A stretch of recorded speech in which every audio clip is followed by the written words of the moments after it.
কাউকে পছন্দ হলে রাসূলের শেখানো এই দোয়াটি বেশি বেশি করে মাত্র 11 দিন পড়ুন। যদি কাউকে ভালো লাগে, তাকে দেখলে আপনার আনন্দ লাগে, যদি আপনি তাকে হালাল ভাবে পেতে চান, রাসূলের শেখানো এই দোয়াটি যখনই তাকে দেখবেন আপনি কমপক্ষে 3 বার পড়বেন। এর ফলে আল্লাহ তাআলা আপনাকে শয়তান থেকে দূরে রাখবেন। আর সে যদি আপনার জন্য কল্যাণকর হয়, তাহলে আপনার জীবনে তাকে আল্লাহ তাআলা আপনার জন্য অবধারিত করে দিবেন। এটা আমার কথা না, রাসূল সাল্লাল্লাহু আলাইহি ওয়াসাল্লামের কথা। রাসূল সাল্লাল্লাহু আলাইহি সাল্লাম ছোট্ট এই দোয়াটি আমাদেরকে শিক্ষা দিয়েছেন।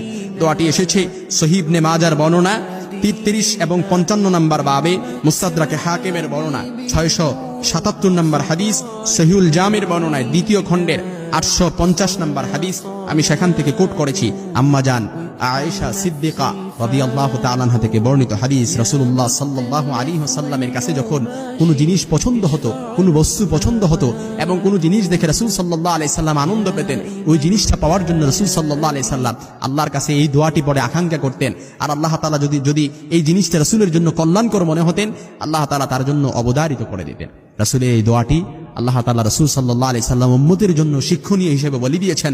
আপনি এই দোয়াটা যদি পড়তে পারেন, আর কাউকে দেখে আপনার ভালো লাগছে, আপনার জন্য তাকে দেখলে আপনার আনন্দ লাগে, তা সে যদি আপনার জন্য হালাল মনে হয়, আল্লাহ তাআলা যদি হালাল তাকে আপনার জন্য হালাল ভাবে আপনি তাকে পেতে চান, আর তাকে আল্লাহ তাআলা যদি আপনার জন্য কল্যাণকর মনে হয়, আল্লাহ তাআলা তাকে আপনার জন্য অবধারিত করে দিবেন ইনশাআল্লাহ এই দোয়াটি পড়ার বরকতে। কারণ উত্তম জীবন সঙ্গী এটা হচ্ছে দুনিয়ার সর্বোত্তম সম্পদ, উত্তম জীবন সঙ্গী।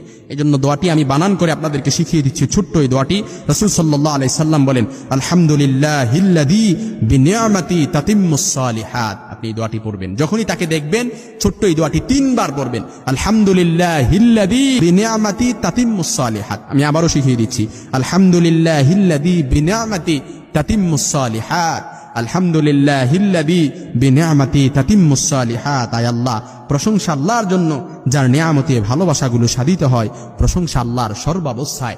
আপনি যখন এই দোয়াটা পড়বেন, আল্লাহ তাআলা যদি ওই ব্যক্তিটা আপনার জন্য কল্যাণকর হয় আপনার জীবনে, তাহলে ওই ব্যক্তিকে আল্লাহ তাআলা অবধারিত করে দেবেন ইনশাআল্লাহ। যখনই তাকে দেখবেন এবং কোনো জিনিস আপনার পছন্দ হয়েছে, যখনই এই জিনিসটা দেখবেন আপনি এই দোয়াটা পড়বেন, কমপক্ষে 3 বার পড়বেন।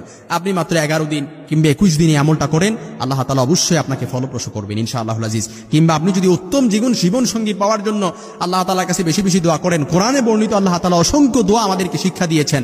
আল্লাহ তাআলা শিক্ষা দিয়েছেন, রব্বানা হাব লানা মিন আজওয়াজিনা ওয়া যুররিয়াতিনা কুররাতা আয়ুনি ওয়াজআলনা লিল মুত্তাকিনা ইমামা। আয় আল্লাহ, আপনি আমাদেরকে এমন স্ত্রী ও সন্তান দান করেন যাদের দেখলে আমাদের চক্ষু শীতল হয়ে যাবে, আমাদের চোখ জুড়িয়ে যাবে। এই আপনি এভাবে আল্লাহ তাআলার কাছে দোয়া করবেন। কোরআনে কারিমে আল্লাহ তাআলার কাছে, কোরআনে কারিমের এই আয়াতের আমলে আল্লাহ তাআলা আমাদের প্রত্যেক পুরুষকে এমন স্ত্রী ও সন্তান দান করবেন যাদের দেখে পুরুষদের মন শান্ত হয়ে যাবে, চোখ শীতল হয়ে যাবে এই দোয়াটি পড়ার কারণে এবং এই আমলটি করার কারণে। কারণ আল্লাহ তাআলার কাছে আপনি চোখ শীতল হওয়ার দোয়া করতেছেন, যাদের দেখলে আপনার চোখ শীতল হয়ে যাবে। মহান আল্লাহর কাছে উত্তম জীবন সঙ্গী লাভের প্রত্যাশা করা তাদের উচিত। মহান আল্লাহর কাছে তারই শেখানো ভাষায় আবেদন করা। আল্লাহ তাআলার কাছে সব সময় আমরা যেন উত্তম জীবন সঙ্গী লাভের জন্য দোয়া করতে পারি। আল্লাহ তাআলা যেন আমাদেরকে তৌফিক দান করে। রব্বানা হাব লানা মিন আজওয়াজিনা ওয়া যুররিয়াতিনা কুররাতা আয়ুনি ওয়াজআলনা লিল মুত্তাকিনা ইমামা। এজন্য যুবকদেরকে আমি বেশি বেশি তাদেরকে বলবো, তাদেরকে আমি বেশি বেশি মোটিভেটেড করব। যখনই কাউকে ভালো লাগবে, তাকে দেখে আপনার আনন্দ লাগবে, তাকে দেখে তোমার ভালো লাগবে, যখনই তাকে দেখবা তার জন্য তাকে দেখে যখনই দেখবা এই দোয়াটা পড়বা, আলহামদুলিল্লাহিল্লাযী বিনিআমাতি তাতিম্মুস সালিহাত।